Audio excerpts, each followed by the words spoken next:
Hello বন্ধুরা, আমি বাবু আছি আপনাদের সাথে এবং আজকের ভিডিওতে কথা বলবো জনসাধারণের জন্য একটি স্মার্টফোন নিয়ে এবং সেটি হচ্ছে Oppo A78।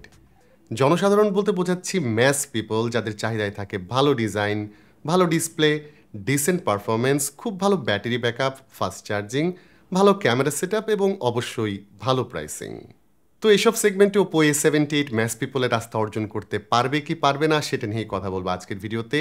তবে ভিডিওর শুরুতেই জানিয়ে দিচ্ছি, যারা এখনও আমাদের চ্যানেলটি সাবস্ক্রাইব করেননি আশা করি সাবস্ক্রাইব করতে পারেন এবং সেই সাথে বেল আইকনটি এনেবল করে দেবেন যাতে আমাদের আপলোড করা যে কোনো ভিডিও সবার আগে আপনার কাছে পৌঁছে যায়।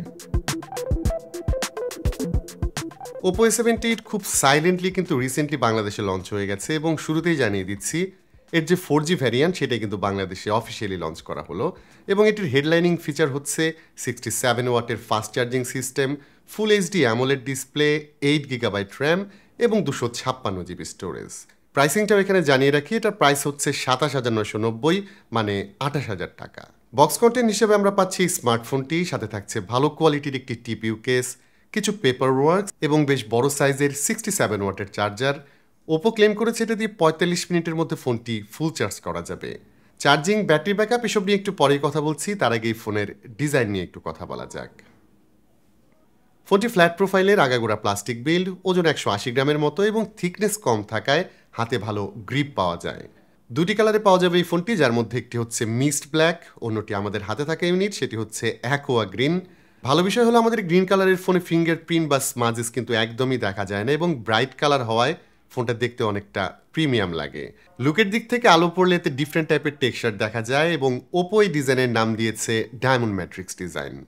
ডিজাইনের ক্ষেত্রে আরেকটি ভালো বিষয় হলো ফোনটি কিন্তু স্প্ল্যাশ প্রুফ, অর্থাৎ এতে IP54 রেজিস্ট্যান্স রেটিং থাকছে, সো হালকা পাতলা পানির ঝাপটাই এই ফোনটি সার্ভাইভ করতে পারবে। যাই হোক, ইন অ্যান্ড আউটসের ক্ষেত্রে এতে আমরা হেডফোন জ্যাক থেকে শুরু করে অলমোস্ট সবই পাচ্ছি। এতে স্টেরিও স্পিকার থাকছে যেটার কোয়ালিটি বেশ ভালো। ওপোর ফোনগুলোতে এখন 200% পর্যন্ত ভলিউম বুস্ট করা যায়, সো লাউডনেসও ভালো পেয়েছি। বাট সেপারেশনের ক্ষেত্রে সেকেন্ড স্পিকার অর্থাৎ এর এয়ারপিসের সাউন্ড অনেকটাই কম মনে হয়েছে, সো স্পিকার দুটি কিন্তু ব্যালেন্সড ছিল না। ওপরের যে স্পিকার সেটা আর একটু লাউড হলে স্টেরিও ফিলটা ভালো পাওয়া যেত। যাই হোক, আরেকটা জিনিস মিসিং থাকছে সেটা হচ্ছে সেকেন্ডারি নয়েজ ক্যান্সেলেশন মাইক্রোফোন, যেটা আসলে এই প্রাইসের একটি ফোনে অবশ্যই থাকা উচিত ছিল। ডিসপ্লের ক্ষেত্রে প্রথমে বলবো দুটি ব্যাপার আমার কাছে খুবই ভালো লেগেছে। একটা হচ্ছে এই প্যানেলের কালার রিপ্রোডাকশন এবং অন্যটি হচ্ছে এই প্যানেলে কিন্তু গরিলা গ্লাস 5 এর প্রোটেকশন থাকছে। কালারের ক্ষেত্রে এই প্যানেল একদম অন পয়েন্টে ছিল, মানে অনেক প্যানেল দেখা যায় স্যাচুরেশন বেশি থাকে, কালারগুলো খুব বেশি বুস্ট আপ হয়ে যায়, সো চোখে লাগে। বাট এই ফোনের AMOLED প্যানেল কালারের দিক থেকে অলমোস্ট পারফেক্ট কালার দিয়েছে। এতে SRGB এবং 95% DCI P3 কাভারেজ থাকছে। এটি 6.43 ইঞ্চের full HD AMOLED panel, PPI density 409 PPI এবং এতে 430 নিটস ব্রাইটনেস থাকছে, যেটির পিক হচ্ছে 600 nits. Not extreme brightness, but direct সানলাইটেও আমি যখন ছিলাম এই প্যানেল ভালো ব্রাইটনেস প্রোভাইড করেছে। অন্যদিকে আমরা পাচ্ছি 90 হার্জের রিফ্রেশ রেট, সো ফোনটি অপারেট করেও কিন্তু স্মুথ ফিল পাওয়া যায়। তবে এখানে একটা বিষয় খারাপ লেগেছে, সেটা হচ্ছে ডিসপ্লের নিচের দিকের যে চিনের সাইজ সেটা কিছুটা বড়, যেটা দেখতে আসলে কিছুটা উইয়ার্ড লাগে। তবে অন্য তিন দিকের ব্যাজেল আমার কাছে কমই মনে হয়েছে। আর ডিসপ্লের উপরের বাম দিকে থাকছে ছোট সাইজের একটি ক্যামেরা কাটআউট, যেটা আমাকে একদমই বদার করেনি। আরও দুটি মাইনার বিষয় জানিয়ে রাখি, সেটা হচ্ছে এই ফোনে কিন্তু ওয়াইড ভ্যান L1 লাইসেন্স থাকছে, সো আপনি যখন OTT প্ল্যাটফর্ম লাইক নেটফ্লিক্স কিংবা অ্যামাজন প্রাইম থেকে ভিডিও দেখবেন সেখানে কিন্তু HD ভিডিওই দেখতে পারবেন। বাট ইউটিউবের ক্ষেত্রে একটা ক্যাচ থাকছে, সেটা হচ্ছে আপনি শুধুমাত্র ফুল HD রেজুলেশনে এখানে ভিডিও কন্টেন্ট দেখতে পারবেন। তো এবার এই ফোনের এক্সপিরিয়েন্স নিয়ে কথা বলা যাক এবং প্রথমেই বলবো এই ফোনের যে অপারেটিং সিস্টেম কালারওয়েজ সেটা প্রিটি মাচ ইউজার ফ্রেন্ডলি, খুব সহজেই ফোনটি ব্যবহার করা যায় এবং কাজের যেসব feature like always on display, split screen, side bar এসব থাকছে, প্লাস এই ফোনে কল রেকর্ডও করা যাবে। এতে থাকছে কালারওয়েজ 13.1 on top of Android 13। SOC হিসেবে যেটা থাকছে সেটা বহুল ব্যবহৃত একটি এসওসি উইচ ইজ স্ন্যাপড্রাগন 680। খেয়াল করলে দেখবেন মোটামুটি 18-20 হাজার টাকার ফোন থেকে শুরু করে 30 হাজারের ফোনেও এসওসি ব্যবহার করা হয়ে থাকে। ভালো বিষয় হলো এই ফোনে থাকছে 8 GB LPDDR4X র্যাম, যা আপনি ভার্চুয়ালি 8GB পর্যন্ত আরও এক্সপ্যান্ড করতে পারবেন, অর্থাৎ এই ফোনে আপনি 16 GB পর্যন্ত র্যাম ব্যবহার করতে পারবেন। যদিও ভার্চুয়ালি যে র্যামটা ব্যবহার করা হয় সেটা নিয়ে আসলে অনেক কন্ট্রোভার্সি আছে। স্ন্যাপড্রাগন 680 একদম হেভি ডিউটি এসওসি না, বাট 6 ন্যানোমিটার বিল্ডে এসওসি একদম পাওয়ার এফিশিয়েন্ট, রেগুলার কাজকর্ম, মাল্টিটাস্কিং খুব ভালো মতো হ্যান্ডেল করতে পারে, সো এসব ক্ষেত্রে এই ফোনের performance as a daily driver হিসেবে একদম ব্যালেন্সড। এতে হালকা পাতলা থেকে কিছু হেভি গেমও প্লে করা যায়, লাইক পাবজিতে প্লে করা যাবে ব্যালেন্স গ্রাফিক্সে, হাই ফ্রেম রেটে, এবং এই গেমে মোটামুটি 30 FPS এর মতো ফ্রেম রেট পেয়েছি। সো যারা রেগুলার ইউজের পাশাপাশি টুকটাক কিছু গেমও খেলেন তাদের জন্য কিন্তু A78 সাপোর্ট দিতে পারবে।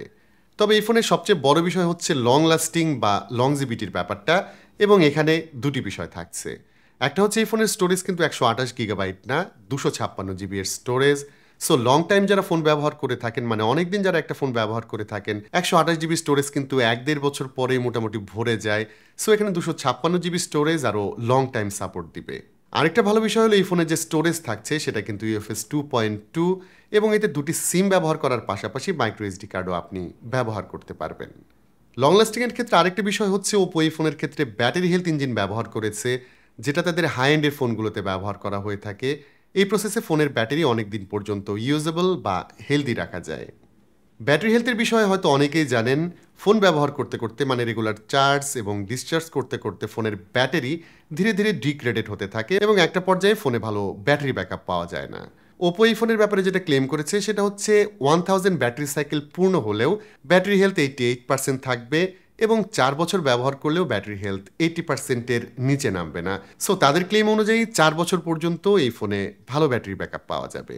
চার্জিংয়ের ক্ষেত্রে আগে বলেছিলাম এই ফোনের সাথে 67 ওয়াটের ফাস্ট চার্জার থাকছে, যা খুবই ফাস্ট, এবং চার্জিংয়ের ক্ষেত্রেও সেফটি মেজারের যেসব বিষয় থাকছে সেগুলোও এনশিওর করা হয়েছে।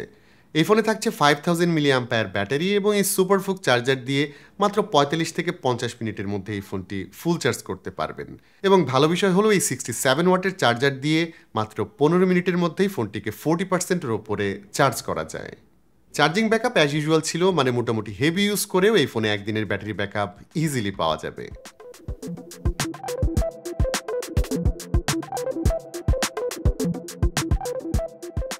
ক্যামেরা সেকশনে এই ফোনে থাকছে 50 মেগাপিক্সেল প্রাইমারি ক্যামেরা, সাথে থাকছে একটি ডেপথ সেন্সর, এবং এর ফ্রন্টে থাকছে 8 মেগাপিক্সেল সেলফি ক্যামেরা। এই প্রাইসের ফোনে আগে আল্ট্রা ওয়াইড অ্যাঙ্গেল ক্যামেরা দেওয়া হতো, বাট এখন কোনো ব্র্যান্ডই কিন্তু সাব 30,000 টাকা প্রাইসের ফোনে কিন্তু আল্ট্রা ওয়াইড অ্যাঙ্গেল ক্যামেরা দিচ্ছে না। ক্যামেরা আউটপুট নিয়ে আমার এক্সপেকটেশন খুব বেশি ছিল না, তবে আমি যেরকম আশা করেছিলাম এর আউটপুট তার চেয়ে ভালো পেয়েছি। লাইকের ক্যামেরায় তোলা ছবির কালার, স্কিন টোন বেশ ভালো ছিল, সেই সাথে HDR প্রসেসিং সেটাও ডিসেন্ট, এবং পোর্ট্রেট শটগুলোতেও এজ ডিটেকশন এবং প্রেজেন্টেশন ন্যাচারাল ছিল। সত্যি বলতে পোর্ট্রেট ছবির প্রসেসিং নর্মাল ছবির চেয়ে অনেকটাই বেটার ছিল। তবে এর ক্যামেরা খুব ভালো ডিটেল বা শার্পনেস প্রোভাইড করতে পারে না, যেটা আসলে মোবাইল স্ক্রিনে খুব একটা বোঝা যায় না। কম্পিউটারের বড় স্ক্রিনে দেখলে সেই ব্যাপারটা চোখে পড়ে। এটা অনেকের কাছে বিগ ইস্যু না, কারণ এখন বেশিরভাগ মানুষ কিন্তু স্মার্টফোনে বিভিন্ন সোশ্যাল নেটওয়ার্কে সব ছবি শেয়ার বা দেখে থাকেন। উইকনেস নিয়ে যদি বলি, এই ক্যামেরার উইকনেস ছিল লো লাইট, যেখানে ভালো আলো না পেলে ছবিতে গ্রেইন চলে আসে, অনেক ক্ষেত্রে শাটার স্পিড কম থাকায় হেজিনেস দেখা যায়, ছবি ব্লারি হয়ে যায়, এবং সেসব ক্ষেত্রে নাইট মোড ব্যবহার করলে কিছুটা ভালো রেজাল্ট পাওয়া যায়, যেটাও একদম আকাশ পাতাল টাইপের কিছু ছিল না। অন্যদিকে সেলফি ক্যামেরায় কিছুটা বিউটিফিকেশন সহ লুক্রেটিভ ছবি তোলা যায়, যেগুলো আমার কাছে কালারের দিক থেকে ভালো লেগেছে, এবং সেলফি এবং রিয়ার ক্যামেরায় যখন পোর্ট্রেট শট নেবেন তখন কিন্তু অনেক ফিল্টার ব্যবহার করতে পারবেন, যেগুলো আসলে ওপোর একদম এক্সক্লুসিভ ফিল্টার।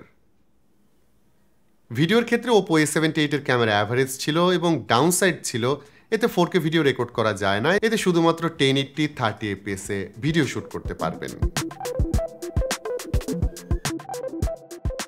তো এই ফোনের কয়েকটি স্ট্রং পয়েন্ট থাকছে, আবার কিছু উইক পয়েন্টও থাকছে, তবে যারা রেগুলার টাইপের ইউজার তাদের জন্য ডেইলি ড্রাইভার হিসেবে এই ফোনটিকে রিকমেন্ড করাই যায়। এতে ভালো ডিজাইন, স্টেবল পারফরমেন্স পাচ্ছেন, অ্যামোলেড ডিসপ্লে থাকছে, এবং সেই সাথে বড় স্টোরেজ এবং ব্যাটারি হেলথের বিষয়টা তো থাকছেই। সো আমি রিকমেন্ড করবো যারা 3-4 বছর একটা অফিসিয়াল ফোন ব্যবহার করতে চান তাদের জন্য ওপো A78 ভালো চয়েস। তবে যারা ফোনের পারফরমেন্স আরও ভালো চান তারা হয়তো এই প্রাইসে পারফরমেন্স সেন্ট্রিক আরও ফোন পাবেন। তবে ডেইলি ড্রাইভার হিসেবে এই ফোনটি আমাদের পক্ষ থেকে রিকমেন্ডেড থাকবে। আজকের ভিডিওটি এখানেই শেষ করতে হচ্ছে। ওপো A78 নিয়ে আপনার কি অপিনিয়ন সেটা অবশ্যই কমেন্ট করে জানাবেন। ভিডিওটি ভালো লাগলে please hit the like button, share করতে পারেন আপনার বন্ধুদের সঙ্গে। আজকের মতো আমি বাবু এখানে বিদায় নিচ্ছি। সবাই ভালো থাকবেন, অনেক ভালো।